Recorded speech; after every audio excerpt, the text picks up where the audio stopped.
जय श्री हरि जी। बारिश ने उत्तर भारत में दशहरा की रौनक को खराब कर दिया। वैसे देखा जाए ये कटाक्ष नहीं है, ये सत्य है। पिछले कई वर्षों से हम लोग रावण का दहन करते आ रहे हैं और इस विषय पर समय समय पर लोगों ने कई बार आपत्तियां भी उठाई हैं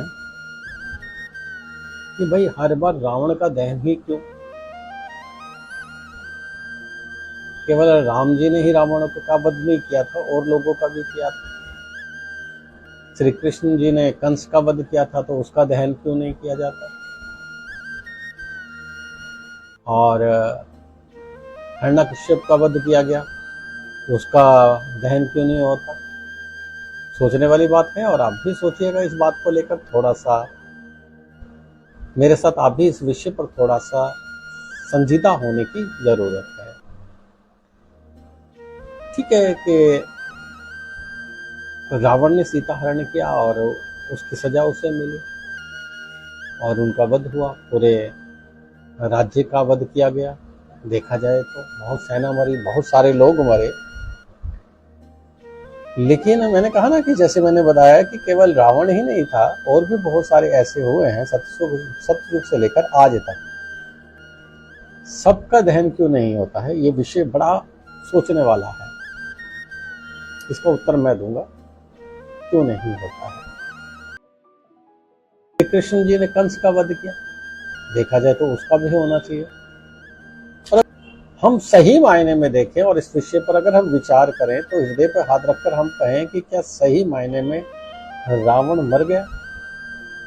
10 शीश वाला वो रावण जिसका वध किया जाता है, क्या वो मर चुका है?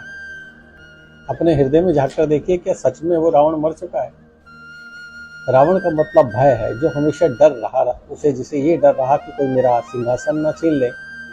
तो क्या आपके मन में और हमारे मन में भय नहीं है? भय तो आज भी है, तो रावण तो हम भी है। क्या हमने दूसरों की संपत्ति हड़पी है? रावण ने हड़पी है, तो हम लोगों ने भी हड़पी है। हर व्यक्ति ने कहीं ना कहीं छोटी मोटी गलतियां की हैं। लेकिन जो लोग रावण का दहन कर रहे हैं, अपने हृदय पे हाथ रखकर कहें कि क्या वो राम के बराबर, प्रभु श्री राम के बराबर, क्या चुटकी भर भी या उनकी धूल के बराबर भी राम समान है? रामत्व है कहीं उनमें? जब भी हम विचार करते हैं तो हमें नहीं लगता है कि आज के समय में, जब कलयुग इस स्टेज पर आ चुका है जहां भाई भाई का नहीं है, जहां पर पिता पुत्री का नहीं है, जहां पर भाई बहन का नहीं है, संबंध तार तार हो रहे हैं, कानून के नाम पर, सामाजिक चेतना के नाम पर, समानता के अधिकार के नाम पर बहुत कुछ ऐसा घोला जा रहा है जिससे हमारे हिंदू धर्म ही नहीं, दुनिया के जितने भी धर्म है, चाहे वो हिंदू धर्म हो, इसके अलावा चाहे वो क्रिश्चियनिटी हो, चाहे इस्लाम हो, सबके मर्यादाओं को धूमिल किया जा रहा है। उनको बर्बाद करने की पूरी तैयारी है। तो सामाजिक स्तर इतना तेजी से गिर रहा है। तो ऐसे में हृदय पे हाथ रखकर सोचिएगा कि सही मायने में आज के समय में हमें इतनी क्षमता है कि हम रावण का दहन कर सके। केवल इसलिए नहीं कि रावण ब्राह्मण था, इसलिए कि रावण विद्वान था, ज्ञानवान था। बहुत सारी ज्ञान की पुस्तकें रावण द्वारा पीएचडी आज के समय में कहते हैं ना, तो उन्होंने ऐसा एक नहीं सैकड़ों पीएचडी कर डाली होंगी। ज्ञानवान थे, वैज्ञानिक थे, नई नई चीजों को खोज किया उन्होंने। तो क्या सही मायने में हम रावण का कहीं से कहीं तक मुकाबला कर सकते हैं? नहीं कर सकते। लेकिन राम ने रावण का वध किया, इसलिए केवल रावण का दहन कर देना हर वर्ष कहां तक सही है? हर व्यक्ति अपनी सोच के अनुसार इस विषय को रखता है। लेकिन मैं आपको बता दूं कि पिछले 1400 सालों में इतिहास जिन लोगों ने पढ़ा है उन्हें बता दूं कि रावण वध नहीं हुआ करता था। और रावण वध का सही जो प्रचार हुआ है, ये अंग्रेजी काल में शुरू हुआ है, और केवल सबसे ज्यादा इसका प्रयोग सामाजिक रूप से संगठित करने के लिए किया गया था।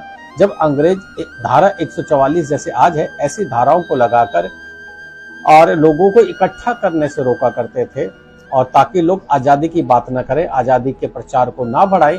ऐसे में मदन मोहन मालवीय जैसे और अन्य बहुत सारे लोगों ने यह विचार किया कि कुछ ऐसे अपने हिंदू धर्म के त्योहारों को उठाया जाए जिसमें लोग इकट्ठे हो सके और धर्म की भावना के बढ़ाने के साथ साथ में आजादी की भावना को भी बढ़ाया जाए। जैसे काली पूजन में बहुत सारे लोग इकट्ठे होते थे, दशहरा में बहुत सारे लोग इकट्ठे होते थे, और मकसद केवल ये दर्शाना था कि जिस प्रकार से प्रभु राम ने रावण पर विजय पाई है, हम अंग्रेजों पर विजय पा सकते हैं, और लोगों को बुनियादी रूप से ये समझाने का प्रयास किया गया है। तो ये है इतिहास में रावण के दहन का मुख्य कारण। लेकिन आजादी के बाद लकीर की फकीर की तरह हम उसे घसीटे जा रहे हैं। लेकिन ठीक है, ये मर्यादाएं अपनी जगह हैं, लेकिन रावण रामलीला में दिखाना और रावण को मारना हर बार ठीक है, लेकिन रावण दहन पर थोड़ा सा विचार होना चाहिए।